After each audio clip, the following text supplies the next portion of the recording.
that death squads were on the prowl, that anyone who got too closely identified with this might themselves become the object of the hit, was actually keeping away some people from the meeting we planned to have to read from Salman's book and keeping their names off the list.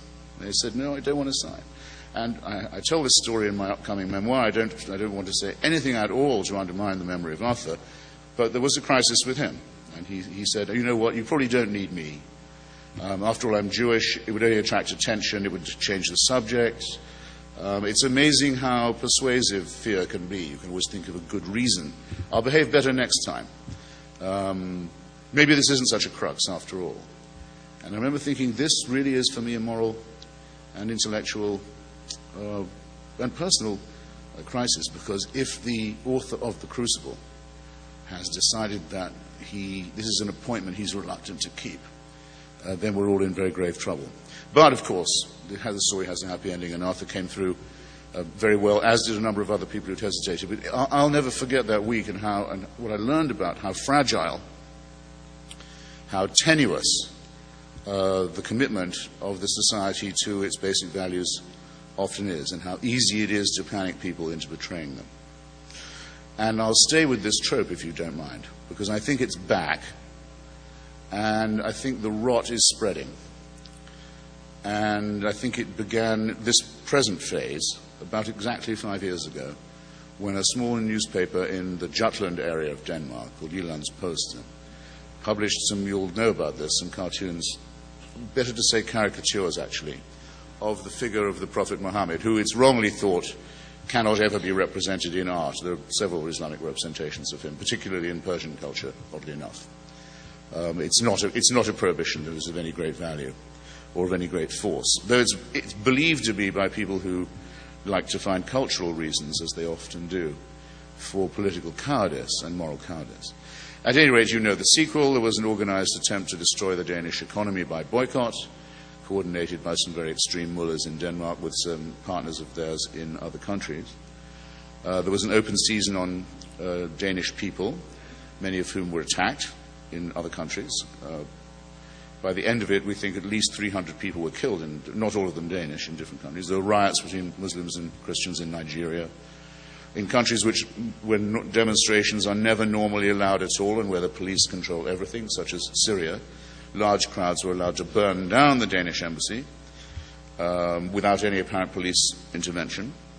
The thing had every appearance of a horrible orchestration. I thought, well, here again, what could be a clearer case? Here is a small Scandinavian democracy which had a fairly heroic record of resistance to Nazism. Its citizens are peaceful. Its government is not allowed by law to censor the press. The demand was that the government close that paper and apologize for its publication. The Danish Prime Minister said, I can't do that. I have no right in law to affect the publication of cartoons or articles in Denmark. But at least the Friends of Denmark will show their faces now, and we'll have a proper discussion about this full frontal challenge to the values of the First Amendment. Can't wait to see, for example, what the State Department will say. The Bush State Department, here's a chance for it to really stick out its chest and testify for real values. Well, the Bush State Department made a statement saying, we're very sorry about any offense caused by the Danish cartoons. Now, we don't keep a State Department going to comment on the internal affairs of Danish journalism. The State Department could reasonably have said that wasn't its job. Its job is to say, we stand by our democratic allies, and we particularly feel appalled at the violation of its diplomatic immunity and the sovereign protection of its diplomat. Couldn't even go that far. The first thing was to apologize.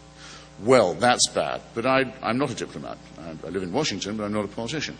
I'm a journalist. I thought, well, my profession, my great profession, will stick up on this point, and we'll have a proper discussion. And the first thing is to show the cartoons, because people must see what the fuss is about. I mean, if we don't live now in the age of the image, where do we live? Everything is image-driven. Newspapers, magazines, and of course the television.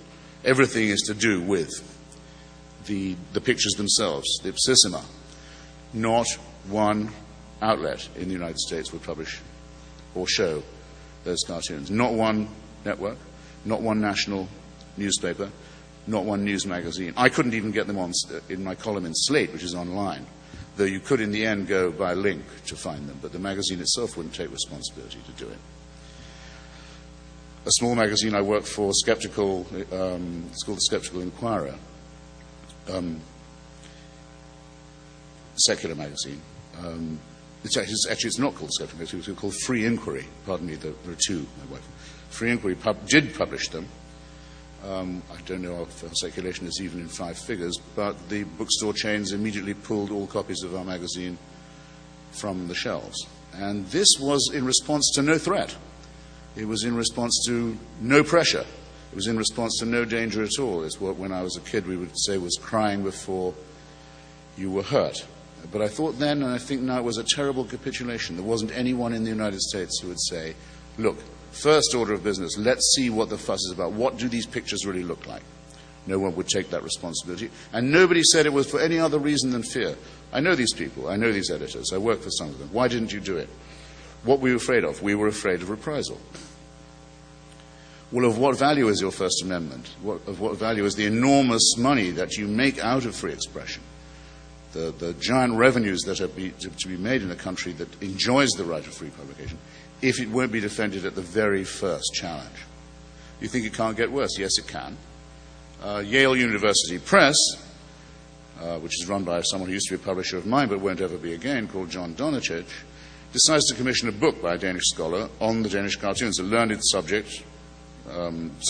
treatment of the subject, including the vexed question of, is there permissible representation of the Prophet Muhammad in Islamic art? Nicely produced book comes out, Yale University Press, the University of Nathan Hale, the man who said, give me liberty or give me death. And then at the last minute they decide to cut out all the illustrations in the book. All of them, not just the cartoons. No illustration of any kind. Yale University Press, without a shot being fired, says, no, we're not going to do it. We don't have the guts for it. They even issued a statement saying that they felt if they did do so, they would be instigating violence. Now, another thing that depressed me at that point, separate question, is it's a pity that at the university press of a great university, the proofreaders don't know the meaning of the word instigate.